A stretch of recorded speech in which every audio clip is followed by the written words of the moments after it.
let's start whilst we welcome the new colleagues. A very warm welcome. My name is Jan Maarten de Vet. I'm Project Director of the Green Assist Technical Assistance Facility and with Ecoris. And we have today a 1-hour session, an info session on forest biodiversity and climate sustainability investments. Perhaps it's good to check again, we have some housekeeping rules for those who arrived just in time. Very well welcome. Please, thank you for staying muted for the entire duration of the session. Yes, we have an active chat function. You can use the chat function at any time, and we will monitor this in a constant basis. We will be recording this session. It will also be transcribed, but only the recording will be made available. If you do object to this, it is possibly best to leave the session or leave a comment behind in the chat for our colleagues so that they can know that. As we are many today, we advise you to turn the camera off, even though we would love to see you, but only for those speaking is probably the best in light of technology. We will indeed share the slides with you via email after the session. There are many slides. It's a very dense program, as mentioned, and therefore, indeed, no need to scribble down or to make screenshots. Good. So there we are. The topic is very, very important, very topical, as we want to do two things at the same time that until recently seem to be not going together. On the one hand, reinforcing biodiversity, very important policy goal as part of the Green Deal, obviously. And on the other side, we want to spur investments. And there has been some important, relevant EU policy initiatives that will be presented to you in a minute by Stefan Schmid from DG Environment and by Jerzy Krasic from DG Klima. Very important to know what is the framework. And then we will directly continue to actually the topic investment opportunities in sustainable forestry, where we will have Lucio Brotto from Etifor, Italian company, who will give us some very precious advice on why and why not to invest in these sectors, and also what is the role of forestry in the investment portfolio, and also take some very concrete examples. We will then turn to the Green Assist Technical Assistance Facility, which is actually there to help and the funding of such type of technical assistance. And my dear colleague Andreas Power, together with Gauthier Clar from CINEA, who will say a few words about that. We try to be quick, but nevertheless, it could well be that we will turn to your questions and answers only at the end of the presentations because of time. So if that's all right with you, I see we have a large group of colleagues. We have colleagues from many European countries. We have many today with us forestry associations. Fantastic. We have also professionals in carbon and biodiversity credit. We have investors, and we have also experts that figure in our Green Assist roster. So that's fantastic. I would say without further ado, let's get started. And the first is to speak is Stefan Schmid from DG Environment. Stephanie, there's been a lot of things happening on the EU forest strategy. Over to you. We're very excited to hear what news you have to share with us. Thank you. Thank you very much, Jan Maarten, and good afternoon, everyone. A pleasure to meet you, all of you. I will now give you a short overview of the forest strategy with a particular focus on strengthening sustainable forest management. Sorry, there's a mic on. Could you please turn it down? Thank you. Thank you for muting, colleagues. Thank you. Go on, Stephanie. Okay. Next slide, please. So for those not maybe as familiar with the forest strategy, this is a communication by the Commission which was published in 2021, and it sets out a vision and a cross-cutting plan of action to ensure bigger, better and stronger forests for our future in the EU in a nutshell. And it identifies 6 different pillars focusing on the different aspects of sustainability, so social, environmental and economic, as well as also highlighting critical enablers such as capacity building, training, governance, research and knowledge, for example. Next slide, please. Under the second pillar of the forest strategy on healthy and resilient sorry, I can't really see the slide. Forest ecosystems. I would like to bring to your attention a couple of recent and upcoming deliverables. So in the last year, we published a set of guidelines to enhance sustainable forest management, which I will talk a bit more in a minute about, as well as also some guidance on payment for forest ecosystem service schemes and a legislative proposal for monitoring framework for resilient European forests. And I will share the links to all of these documents in a minute in the chat, so you can consult them also for further reference. And then we have two more that are upcoming, which we see relevant for green investments in forest management, and that's the voluntary certification for closer to nature forest management and the voluntary additional criteria for sustainable forest management, which will come under the next commission, but are also provided for in the forest strategy. Next slide, please. So looking at those guidelines, starting with the guidelines on closer to nature forest management, these guidelines are dedicated to promoting biodiversity-friendly and adaptive forest management. And they set out a general definition or understanding of what we mean with closer to nature forest management by identifying a couple of general principles and two main objectives, which would be to enhance structural complexity and promote natural dynamics. And to make this happen in practice, there is also a toolbox included in the guidelines, which recommend actions that you can take throughout the forest management cycle, such as natural regeneration over artificial regeneration, respectful harvesting, or, for example, increasing the volume and structure of deadwood in the forest. And then there's also a set of critical enablers discussed, as well as region-specific chapters on challenges and opportunities within Europe and across Europe, as well as also a set of good practices. Next slide, please.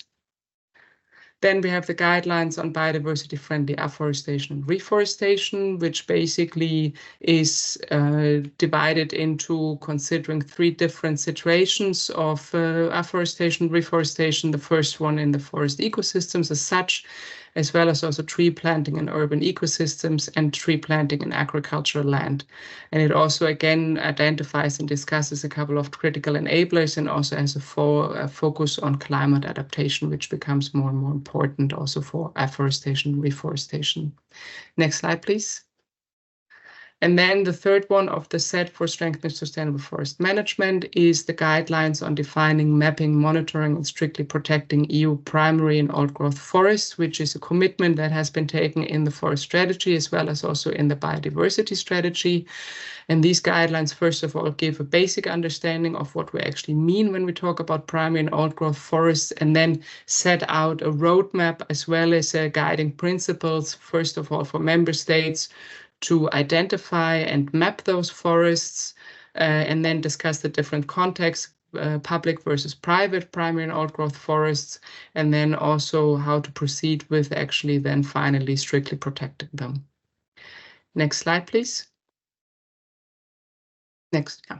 Okay, and then, as I said, we have two more deliverables coming up under the next commission, so their actual timeline will depend on the next commission. And that's the voluntary certification scheme for closer to nature forest management, which will be based on the closer to nature guidelines and which will intend to facilitate also the economic recognition for forest owners for biodiversity friendly management practices. And we are currently in a listening and consultation phase, slowly starting preparations. Also looking, of course, on what is already the existing and emerging certification landscape that will be relevant for this. And then last but not least, we also have the voluntary additional criteria for sustainable forest management, which intend to frame more detailed and more concretely sustainable forest management with a focus on forest health, biodiversity, and climate. And they will build on the Forest Europe SFM criteria and aim to facilitate, first of all, comparability across member states, as well as also allow forest owners and managers to demonstrate how sustainable forest management in their forestry contributes also to the EU objectives, for example, for climate, biodiversity, and bioeconomy. I think that was my last slide, if I'm not mistaken. Yes, so I hand over to Yuri, and I will, as I said, put the links in the chat in a minute. Thank you very much. Okay, fantastic. Thank you so much, Stephanie, for this wonderful presentation. I retained a lot of buzzwords. I love it, bigger and better forest, but also the forest strategy being not only an environmental strategy, but also a social and economic one. And as you said, the voluntary certification scheme for Closer to Nature First is indeed a tool for economic recognition. And it is so important today as we talk about investment opportunities. So that's fantastic. And without further ado, I'd love to give the floor now indeed to Jerzy Kraczyk from DG Klima. Hello, Jerzy. Good to have you. And also in the Klima area, you've been working on some very closely adjacent work on carbon removal certification framework. So we're very, very excited to hear what you can share with us today on this topic. Over to you. Exactly. Thank you very much, Jan. Good afternoon, everyone. I guess more buzzwords now from DG Klima. My name is Jerzy Kraczyk, the Director General for Climate Action, and coming from the unit responsible for land economy and carbon removals. Very happy to be here today. Thanks for having me over. And I'm very happy to say that just recently, a couple of months ago, the new carbon removal certification framework has been agreed by the co-legislators. So we have the provisional agreement by the co-legislators, and I would like to give you a short overview of the main elements of this regulation, basically, that will enter into force any time now. Can I have next slide, please? So carbon removal certification framework, it's about certifying for carbon removals, about certifying for those that are doing good job in terms of climate. So the regulation distinguishes between 3 different types of activities, of carbon removal activities. One is permanent carbon removal, so more in the industrial part. Then we have carbon farming, so sequestering carbon through land-based solutions, through land in the land sector. And then we also have carbon storage in products. So when it comes to forests, these last 2 categories, carbon farming and carbon storage in products, are the most pertinent ones. And that's why I decided to sort of focus on these 2 today. And then our regulation consists of 2 core pillars, I would say 2 core elements. One is the quality criteria, and I'll come to that in a second. And the other one is the certification rules. So how basically we will come to certified units. Next slide, please. Why carbon farming? Because it has many benefits from the point of view of climate, biodiversity, and resilience. So we can increase carbon removals with doing good carbon farming practices.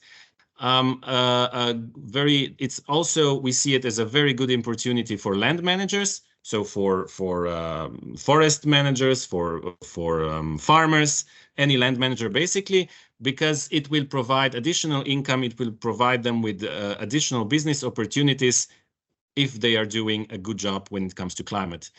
An important aspect of the issued units, of the certificates, will be also biodiversity and so-called sustainability criteria. So we're looking for more biodiversity, and so climate benefit and biodiversity, this brings us together into increasing the resilience. So we are trying to adapt with these certification mechanism. One of the big aims is also to adapt the land sector to the existing and future climate change, so that we have a resilient land sector that will be future-proof, and therefore we can create stable sinks, but also stable income for those that are dependent on the sector. Some challenges, of course, when it comes to financing, and therefore, again, I can flag this additional income possibility on top of whatever is already out there, like public funding, state aid cap within the value chain, so financial flows within the value chain. And one of the big challenges also monitoring, so accessible and cost-effective monitoring. And therefore, the Commission has also come up with 2 additional proposals, just to briefly mention, together with DG ENV, and you've heard Stephanie just before me. We have the forest monitoring law and soil monitoring law that are both going through the co-legislation phase. So they are being discussed by the 27 governments and by the parliament. And this is to really put an emphasis and pay close attention to the landowners, in particular the small and medium-sized landowners. And we really want to, bring this monitoring and bring availability of data closer to those that would be inclined to engage in carbon farming practices, but don't necessarily have the means or resources to do so. Just a few examples of what carbon farming can entail. Just to make it, there's a whole spectrum of activities that we intend to certify. Just to make it very clear at this point that the carbon removal certification framework is a framework and it does not restrict the activities under carbon farming. So we keep the door wide open for all kinds of certification methodologies that will come in the future. From the point of view of forest, for example, close to nature forestry, agroforestry. There's also, when it comes to landscapes, peatlands and wetlands rewetting, conservation tillage, blue carbon even in coastal wetlands. So the options are really almost endless. Next slide, please. We think that forests are, as Stefanie also mentioned, I think, the forests are key to address climate change, but not only climate change, they are also key when it comes to resilience. So we need to make our forestry sector and land sector in general more resilient, because forests will also play a key role in this just transition to climate neutral bioeconomy. So it will not be it's not just the climate perspective, but we are very well aware that from the point of view of raw materials in forests, forests will play a key role in this transition to the climate neutral bioeconomy, and many livelihoods also depend on this on forests, and therefore with this certification mechanism we are really trying to look in an integral way at forests. Next slide, please. And this is basically the most important part, I would say, of the certification framework. This is the core. We call it the quality criteria, and it consists of 4 segments: quantification, additionality, durability, and sustainability. So whenever we certify for a certain carbon removal, we need to quantify it properly. So we need to know how much carbon has been sequestered. And then on top of that, we need to engage in constant monitoring so that we make sure that the carbon sequestered and certified for is still there. Then there's additionality. There's a whole set of additionality tests to prove that that the action that we're doing in carbon farming is indeed additional to what would have been there had the project not been put in place. Liability mechanisms and rules on how long this duration of carbon storage should be, and a whole set of sustainability rules, such as, for example, enhancing biodiversity. There's a rule that there's a precondition that any carbon farming activity must have a positive effect on biodiversity. Must have at least a neutral effect, for example, on pollution, water quality, and so on and so forth. I wouldn't go into much detail there, but just to say that there's a big emphasis on increasing the resilience of the sector. Next slide, please. Very briefly, so we have the expert group that was established last year, which is tasked to assist the Commission in preparing the certification methodologies. And we are in the middle of this work. A lot of things going on. The last expert group meeting took place this April. Now we are preparing sort of a draft or straw man methodologies, if you will, that we will discuss then at the October meeting, at the next expert group meeting. And we hope to have some methodologies ready next year. I wouldn't promise anything, but that's where we are striving towards. I think that was my last slide.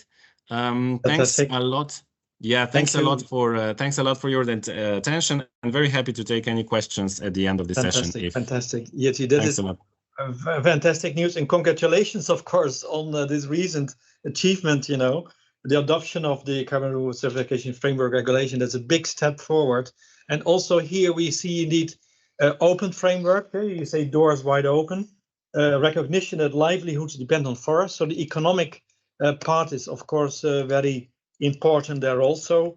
So very well thought through piece of work. If you agree, I would propose that we actually race through the presentation and get to the end, because of course we have now heard that you know, the intentions of the legislators, European legislators, are quite positive also when it comes to promoting investment opportunities. But I would say the proof of the pudding is in the eating, as we say, right, in proper English. I don't know whether there's a saying for that in Italian. Lucio Brotto from Etifor. It's great to have you, because you are the man now who actually has boots on the ground, if I may say so, and who is direct experience in translating all these wonderful frameworks into economic opportunities. You are accompanying and you're advising, providing advice. You've also worked already under the Green Assist a scheme where you have been providing already valuable assistance to such projects. So the floor is over to you, and keen to see what comes out of this proof of the pudding. Over to you, Lucio. Thank you very much. You should have my voice and see my screen, right? Absolutely, we can see your screen, but it's not in presentation mode yet. So if you can try to make it in presentation mode, it would be great. I think then we can all see. And a warm welcome, by the way, to all the newcomers also to this show. You are, of course, always welcome to have your camera on, but we may want to reserve the bandwidth for the speakers. And also thank you for muting if you are not speaking, which is one of the housekeeping rules. Meanwhile, we still see your, we do not yet see the projection mode of your computer. I don't know whether we can give you a piece of advice, Matthäus. I think there's one button, right, which is the presentation mode. Matthäus, you can help perhaps on that. Yeah, let me. Yes, I think so, Rico. You did it a while ago. Yeah. There are some Can options. you see it? Can you see now? No, still the same. Still the same.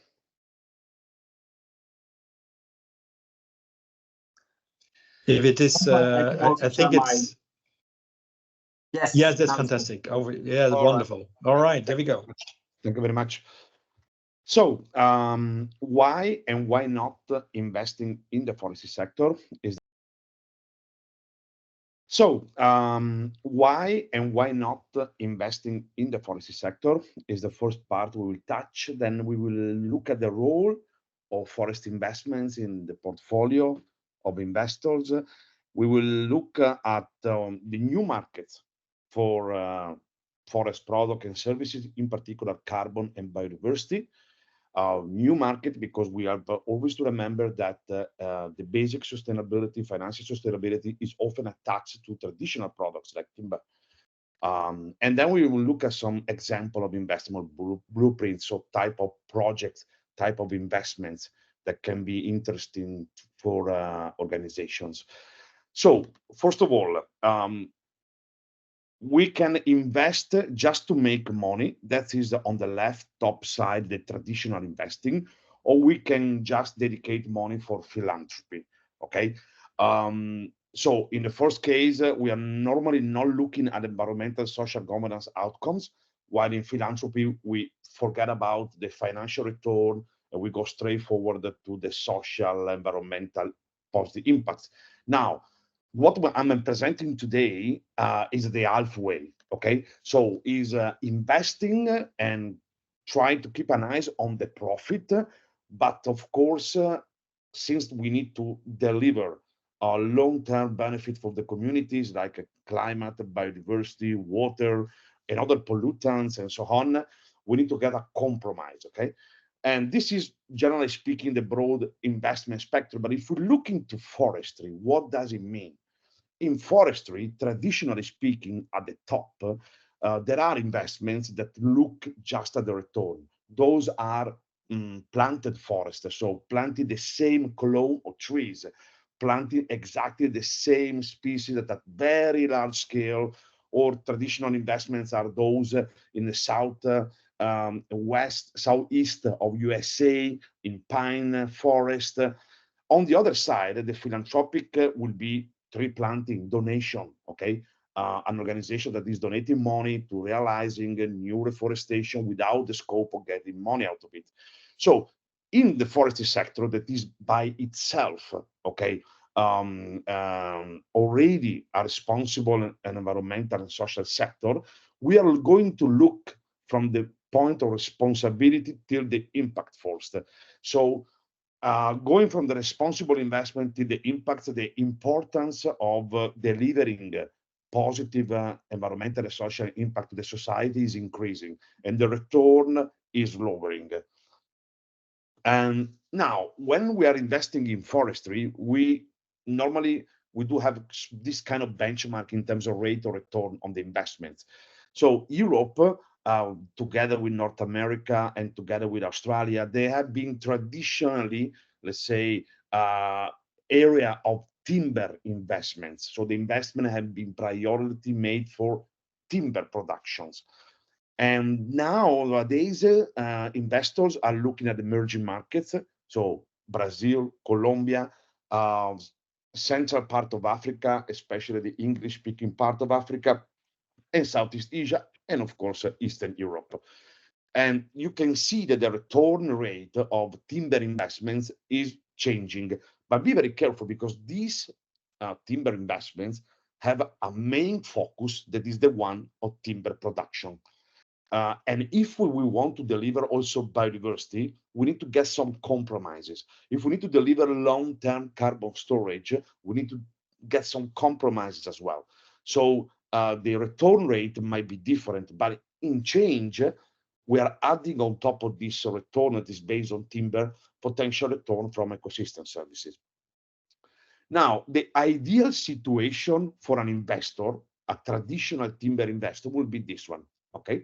A typical eucalyptus plantation in Brazil, okay, where you can get a net annual increment.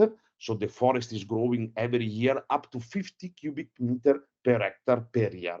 Now, we also get to situation of 55, 60, 70. So in 7 years, the plantation is ready.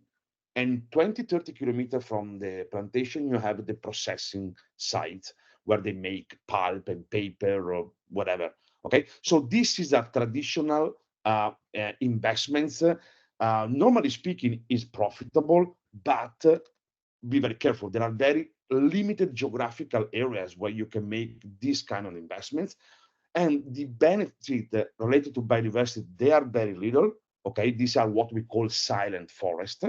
They are forests specialized in producing timber, but the biodiversity will not be increased. And the permanence of CO2, the removal of carbon dioxide is not permanent, because after 7 years, you'll be harvesting the entire forest to produce short-term wood and paper products.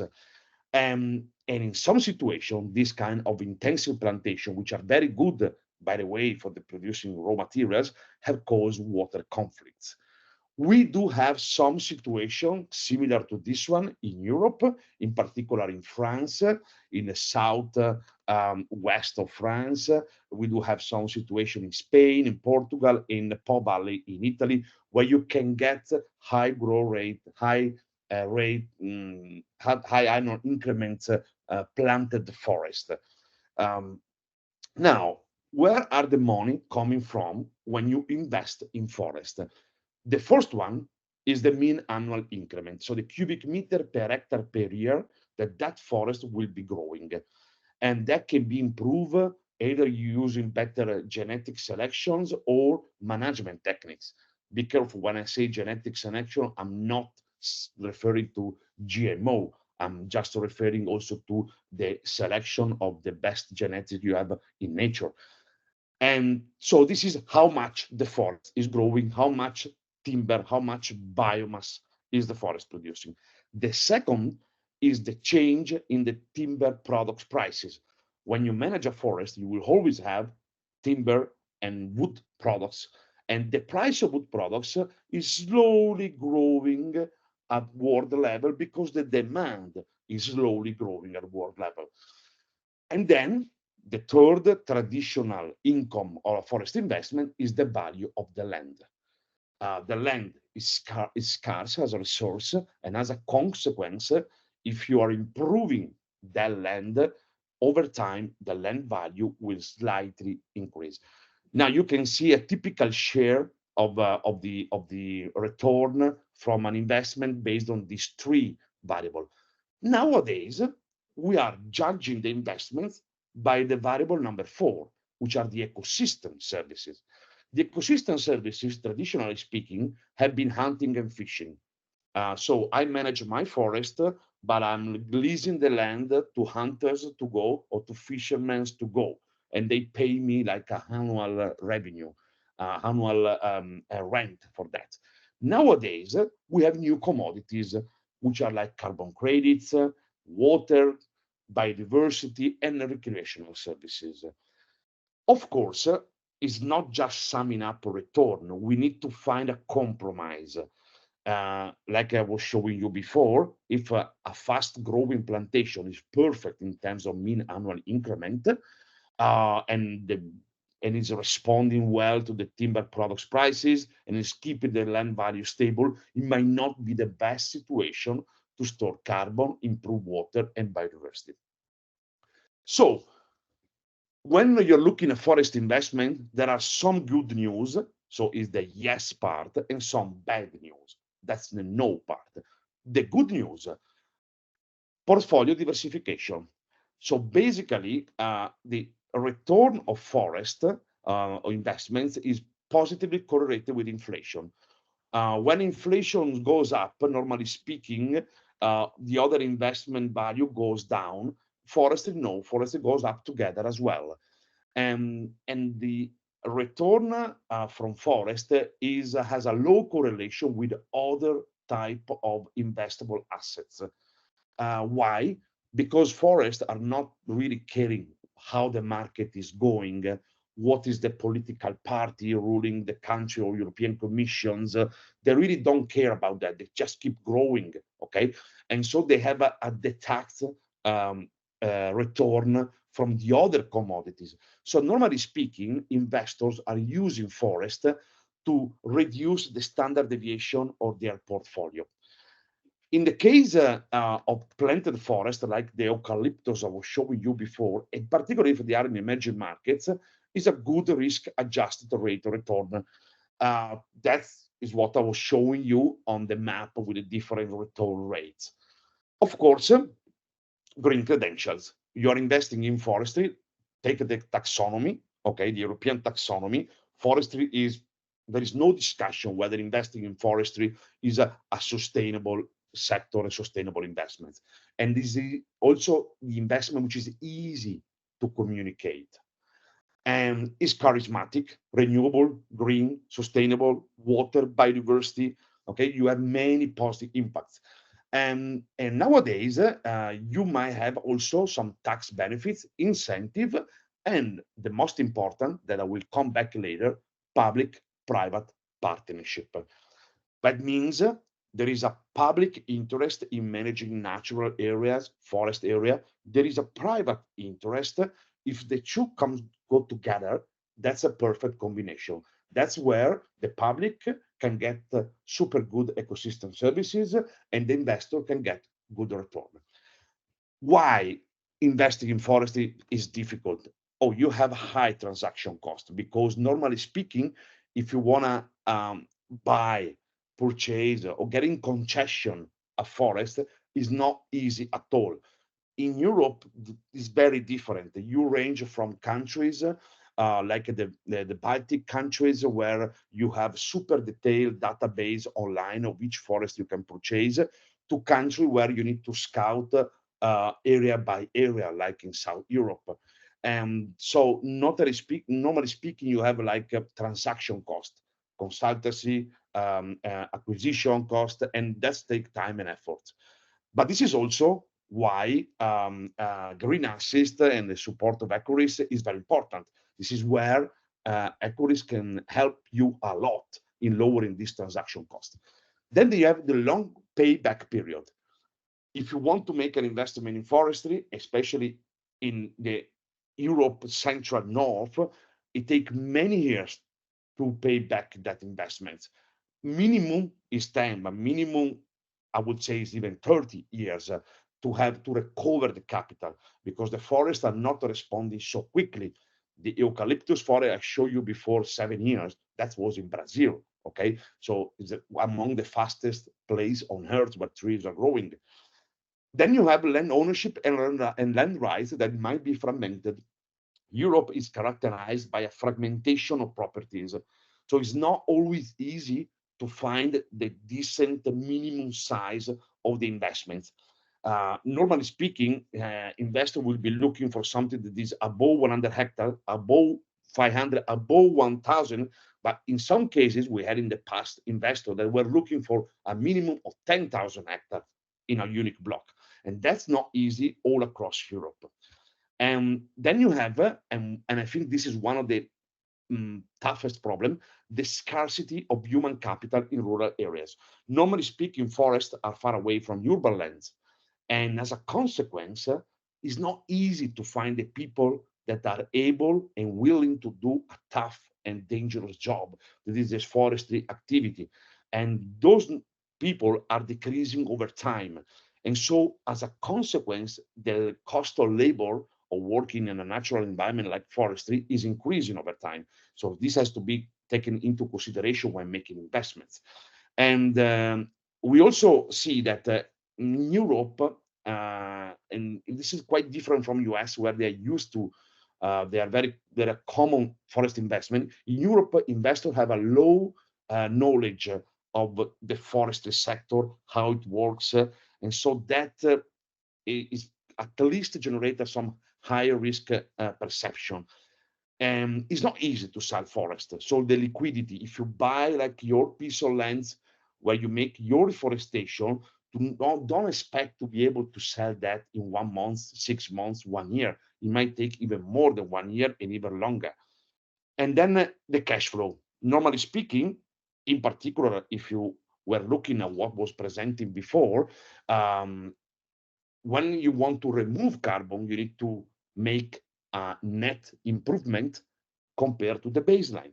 That means you need to put money in the piece of land in order something good to happen, like a tree growing, like the forest moving from 100 tons to 200 tons of CO2. It means you need to spend money in the forest at the beginning, and the incomes are normally delayed. Okay, so this to give an overview.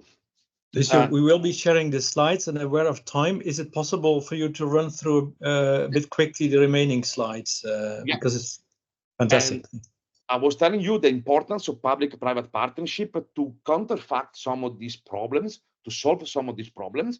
There are public funds, and they can be merged with private investments. And here I'm giving example of budget, demand fund, project-based fund, tax-based funds. And here you find the example and the link to get more information about that.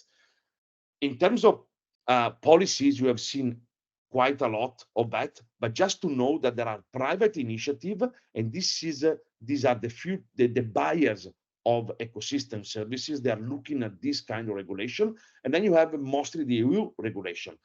And what is important to know for biodiversity, because carbon has been explained very well already, what is important for biodiversity, be very careful. Biodiversity is not like carbon, that 1 ton emitted in Venice can be compensated in Lisbon or in Dublin, okay, or in Brasov, okay. Biodiversity is like for like. If you make a damage in Brasov area in Romania, or 1 hectare of ecosystem, you need to restore 1 hectare there, okay. So it's not something you can move across Europe, and neither move across Europe and other countries. The convergence we are seeing, so the demand is slowly moving from the concept of offsetting to invest along the supply chain. so in the territories on the area where they source material. And, but this is already very clear, removals comes first. The avoidance of emission is getting less important in Europe. It's more important to remove additional tons of CO2. Here you see the typical activities you can do in forestry to generate, for instance, carbon removals. On top left, you have reforestation from a baseline, the red one. You plant the trees, they are growing, and you have the net benefits. Or improve forest management. So you have a forest that is blocked, okay, for invasive species damages, and you are going to grow that forest bigger, and then you derive wood products. Or you can avoid emissions from deforestation. This, on the right, is not something typical of Europe, and it's not something that will be accepted by the European Removal Carbon Certification Framework. Deforestation, improve forest management, and this is conservation and avoidance of emissions. Last but not least, some numbers. Example of investable blueprints. You can make reforestation, the first row, okay, natural reforestation, the mean annual increment, 8 to 12 cubic meter. That means that they will remove 12 to 18 tons of CO2 per year, okay? And when you will get timber products after year 30. In the case, if you go to Mediterranean environment, the more you go south in Europe, the more it gets dry, and so the growth rate is lower. Or you can make improved forest management, like moving a forest from coppice, so a forest made to produce firewood, to a coppice made to produce long-term products, high stands, okay? And in that case, you can expect only firewood as a product, as a material in the first 30 years. Or you can restore forest that has been abandoned, okay? And either because of invasive species, or either because simply abandoned in the mountains because of scarcity of roads and so on. And in this case, you might derive also some wood products, so long-term products that are applicable for long-term carbon removal under the EU carbon removal certificate framework. You have mountain areas like typical damage by storm, where of course the growth rate is lower compared to lowland, okay? And then you have plantations. Plantation that, as I told you before, normally speaking, they produce wood products every 10 years, but they're not long-lasting products and do not award the removal of carbon in the long term. Thank you very much. Fantastic. Yeah. Thank you so much, Lucio. This is incredibly insightful, and you've demonstrated indeed that there is a business where it also shows the complexity, the long-term character of the business. This is not something for short-term. And obviously, they're so interesting to see also the various revenue streams, which makes me point to the fact that it's very important to get your business models right in this sector, right? And for that, I would like, without further ado, to go to Andreas and Gauthier to present the Green Assist scheme, which is indeed a scheme that does support indeed development of business model schemes and many other things. So over to you, Andreas, and Gauthier will join in a minute. Thank you so much. And there are questions in the chat popping up. Feel free to put the chat questions there. We will, right after this last presentation, return, and we will return first to the questions to the Commission officials. Over to you, Andreas. Thank you very much. So yes, we're talking about the Green Assist. So what's Green Assist? And I think in very short, I would say if you were interested in what you've heard so far, and you have projects, and you would like to use what you have heard so far, or better understand what you have heard so far, or better apply it to your projects, but you need help with that, well, then maybe you should contact Green Assist. In other terms, Green Assist is a free of charge service of providing expert advisory to private and public beneficiaries. And these advisory services are there to, as Jan-Martin said, to develop and boost green investment projects. So if we go one slide further, when we talk about these services, we have to be clear that we're talking about two different types of services that Green Assist is providing. One is the project or investment advisory parts, and that is what I will focus on in the rest of the presentation. There are also under the heading of Green Assist, the so-called enabling advisory services. If you have more questions about that, Gauthier is the person to help you, and you can contact him or ask questions about it. So back to the project advisory services. What are we talking about here? We're talking about the use of an a roster of experts and providing to projects that need assistance, support service in a duration of 3 to 8 months of about 50 days. These 50 days is a tailor-made adjustment. What is it that you need? And we have seen a lot that is needed is in the direction of shaping up the business model, for example. So typical business consulting support. But we're also talking about technical or greening support. So really about environmental impact assessments or do no significant harm aspects. And the third block is on financial restructuring type of support. So these supports are tailored to what the project needs. There is not a common program. There is always a specific program with specific experts for the specific needs of the project. If you go further, please, to the next slide. So where are we looking for? Also, that is very broad. But we are looking at types of beneficiaries that are in the area of biodiversity, natural capital, circular economy, but also we're talking about forestry, and I think that's a very classical one to look at. In general, we're talking about green investment projects or greening of investment projects. If you can go further, please, to the next. Yeah, that's just highlighting some of the points that we're looking at. So what can you expect? Next slide, please. So a few examples you will find, and I don't want to go into the details of that, but it helps maybe in better understanding what we're looking at. We typically distinguish between technical challenges that need to be addressed, between business challenges that need to be addressed, and between greening challenges that need to be addressed. On our website, you will find hypothetical examples, illustrative examples that explain better on what type of projects we're looking for and what would be reasons to apply. So I recommend you to share this with your network, to look at them yourselves if you're interested. What I have tried to do for today is to tailor some of them to the case of the audience here and to look more at the forestry parts.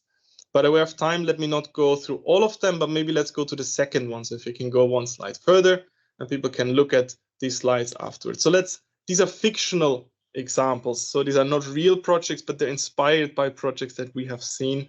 So there might be some illustration.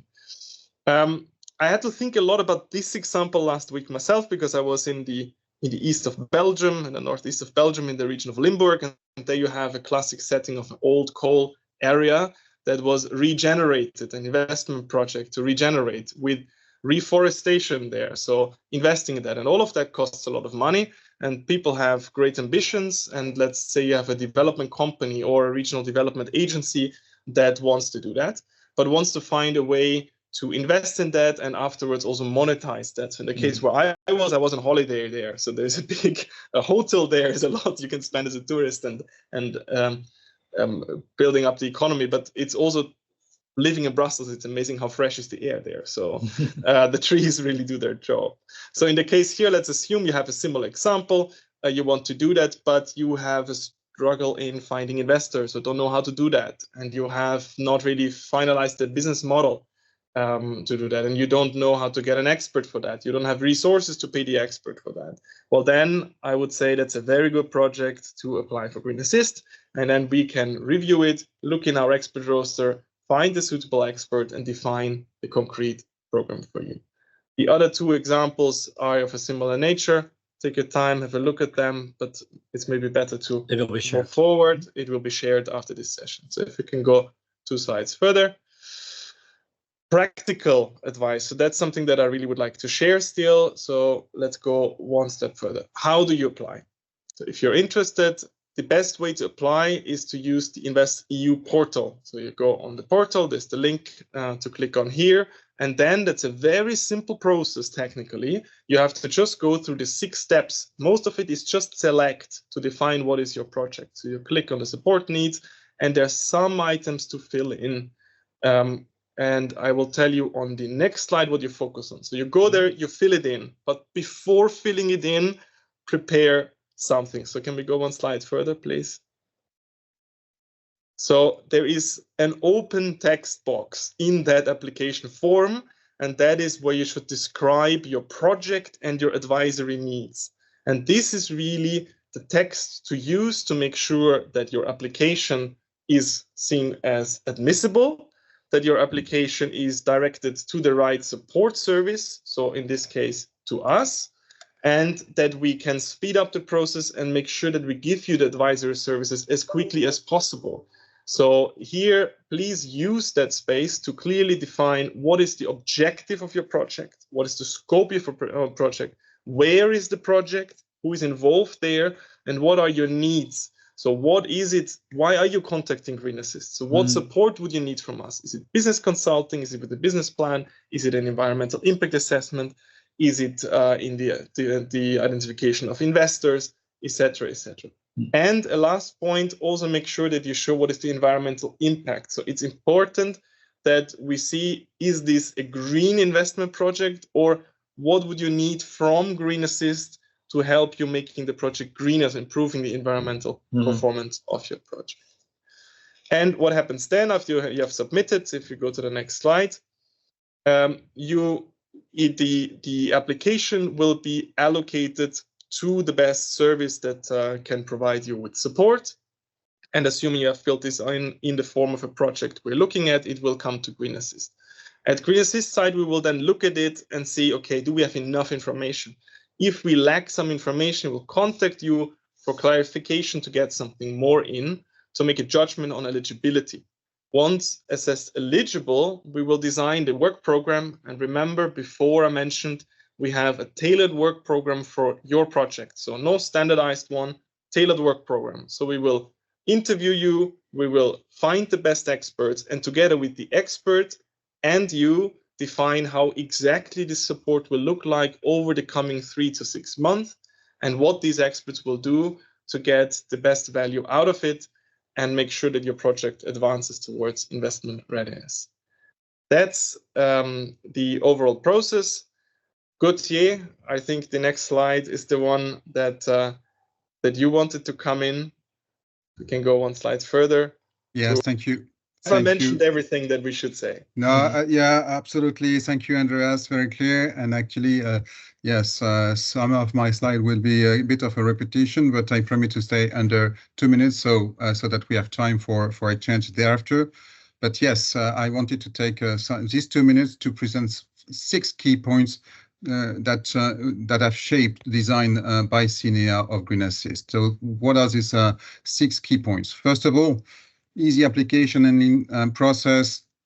Just to mention, it's not a call, it's open, limited or no administrative burden. Second point, free of charge.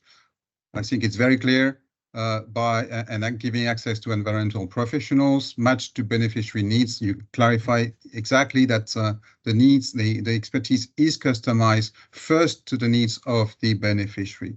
Third point, independent expert ensuring sustainability, credibility, and interactivity. Here maybe sustainability, what we mean is that the expert provided to the beneficiary, they are the friendly promoters of the environmental best practices. So you should consider them as such.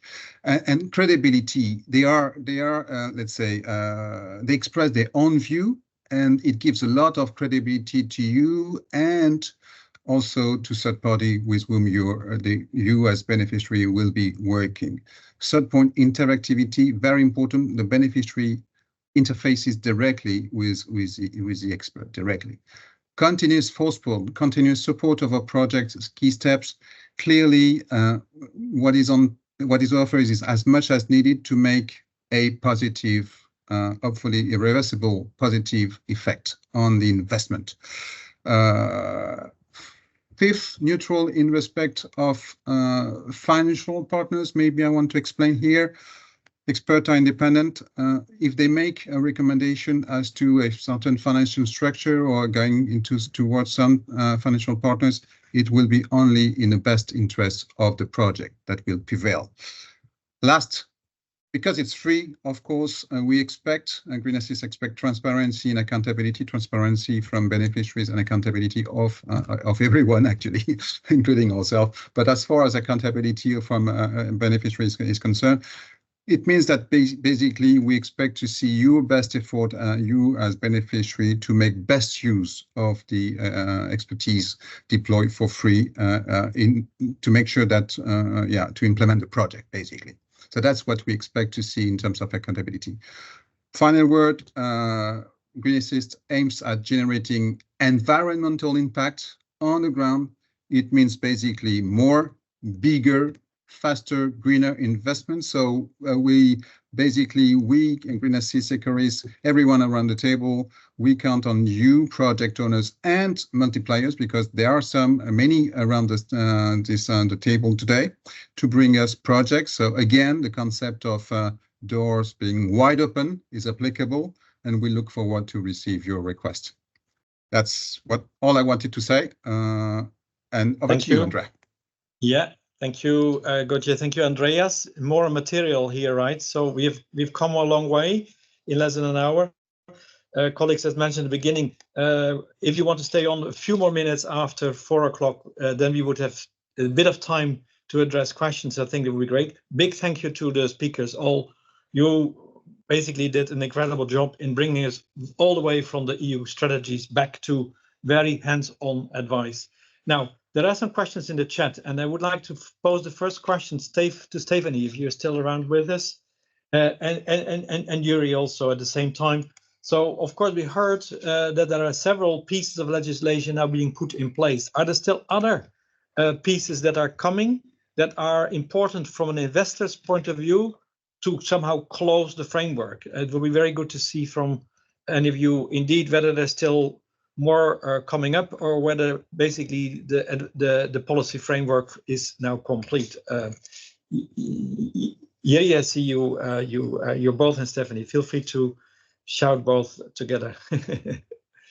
Okay, let me start. Girls first. Thank you, Jan Martin. Well, I think basically the forest strategy has laid out what can be expected still until 2030 in terms of initiatives, both legislative and non-legislative. And I also highlighted two of the most relevant ones coming up now under the next commission in my presentation. So at least within the context of the forest strategy, there is not more that should be expected than what has already been laid out. But I let Yuri complement from a DG Klima perspective. Right. Thank you. Right. Good to know. Yeah, in view of time, I would just, I won't be too long, but just to mention, so when it comes to really this carbon removal certification and how we try to facilitate the engagement of everyone that would be interested in doing carbon farming, the Commission came out with the proposal for a forest monitoring law and soil monitoring law, and these two would then, when adopted, they would really provide a comprehensive wall-to-wall monitoring system for whole of Europe, for the entire EU. It would contain standardized data, comparable data across the EU that everyone would have access to. So there's a lot that we're doing in coming to stakeholders halfway and trying to reduce the administrative burden and relieve them of any additional costs. Yeah, fantastic. Thank you. Very good to know. So that more or less the policy framework is in place. Next question is also, I think, for you, Yuri, but also I think, Lucio, you may have a view on that. There is a question on whether, there's not a need for tools now, concrete tools specifically for landowners, so that they can see on the basis of characteristics like land, climate, location, the site, what actually to do. So that's actually a very practical tool. Yeah, that's probably for me, right? Perhaps that tool already exists. I don't know. You mean in a tool that for carbon farming, what to do to get certified for? Yeah, a tool for landowners to input characteristics of their land, climate, location, and site infrastructure, so that they receive suggestions on what to grow and what to do also in order to support biodiversity. Stephanie? Feel free, Stephanie. Yeah. Yes, yeah, just to highlight again what I said earlier, and I put the link also in the chat, is the guidelines that we published on biodiversity-friendly afforestation, reforestation. Yeah. So they really give you an indication in terms of what you can plant for either putting new forest or expanding forest. That would also have a biodiversity benefit in the different contexts. Yeah, yeah. And also looking at one of the next questions as well, there it also discusses the need for climate adaptation and how to go about climate adaptation in terms of maybe looking at other species, vis-a-vis also making the link then to biodiversity positive. Thank you. Absolutely, yes. And Lucio, I don't know whether when we talk about this tool, and we may all want to grow eucalyptus trees, and as say it's a balancing act. Is there something that you can say in relation to advice for landowners to actually to know what to grow and where to strike the balance? And by the way, also we're thinking when seeing your categorization, how to, where are we going to put greenwashing? I thought myself, but okay, over to you, just to have some thoughts on this important question. Yeah, we do work a lot with smallholders in mountain, in drylands, in lowland areas. It is a little bit more complex than simply knowing what to plant, because every country has permissions, regulations, and you need to keep an eye on the economics. I mean, what you plant depends on the products and your capacity to manage that forest. We don't want to have plenty of forest planted at the best mixing species and then left abandoned because there is no value on that. So my suggestion would be look for forestry associations, aggregators that are playing a role in that area where you are, because Europe is big and it's very different from one side to the other. You might have some very different market demand. And as regarding whether the carbon can generate a revenue, as of today, no. As of today, carbon can pay the cost. Okay, if the price of carbon is going above 60, 70 euro per ton, as we might expect, then you will start to have revenues. Otherwise, it will, as at the current prices, it will cover the cost, and that's it, which is still good enough because you don't have to look at the forest just for carbon. You look also for the products. Okay, thank you for that. Indeed, a long-term business. I think there's one person who has raised his hand and would like to take that. That's the last question, then we really need to wrap up. It's Algis Gaizoutis from Lithuania, perhaps? Yeah, thank you. My name is Algis Gaizoutis. I am chairman of National Forest and Landowners Association, and also participating in European level organizations. So it is a very interesting tool, this green assistant. And when we are speaking about investments, it is very important to know conditions in which land, when you invest it, will change value, or increase value or decrease value. And with that regard, it is very important to know in every country, in every region, if due to environment and or green intentions, activities are limited or forbidden. So what system of compensation to cover cost exist, because that will help very much to decide on investment, to invest or not to invest. And I can tell you as an example, if, for instance, Natura 2000 restrictions is applied, for instance, so-called Western taiga habitat was established where it is needed or not needed. So it is strict reserve from management perspective. Land value drops by 3 times minimum. Incomes are not coming from biomass because it is not forbidden. So it is good to know if to invest in such type of areas. Does government or European CAP or other projects provide compensation? Then about ecosystem services. Yeah, we are over time. I need to. Yeah, so it is just briefly. Big question. It is good to have question. this component in advice and in information. Please consider that. Thank you.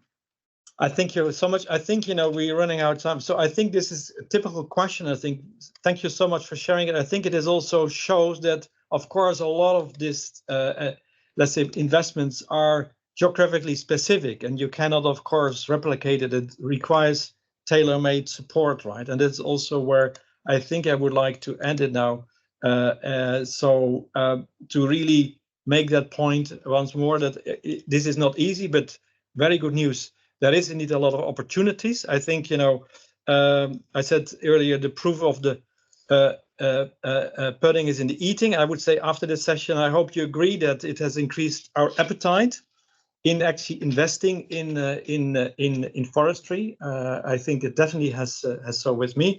We also know there is free advisory services. Well, that should further increase appetite, right?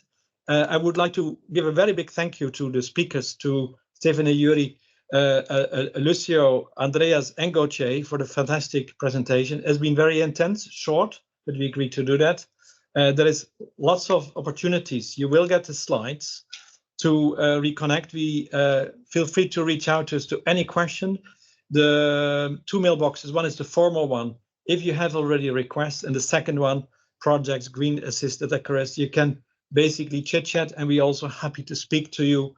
Again, you know, we are there for you to propel, and hopefully that will also really lead to a big increase in investments in this wonderful domain. So without further ado, thank you very much. Have a good rest of the afternoon, and hope to see you somehow back in the future. Thank you. Goodbye. Thank you. Bye-bye. Thank you. Bye-bye.